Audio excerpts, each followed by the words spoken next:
PM Modi congratulates Goa for administering the first dose of COVID-19 vaccines to 100% eligible population in Goa.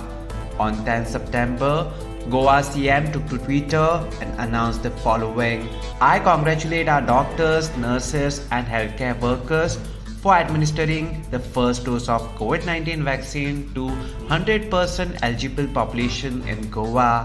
I thank the people of Goa for their support in making this drive a huge success.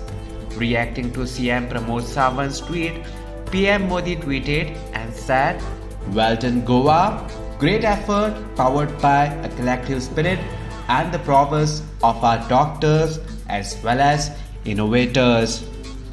According to mygovernment.in website, in total 11,83,270 people in Goa are vaccinated with the first dose till 12 September 2021.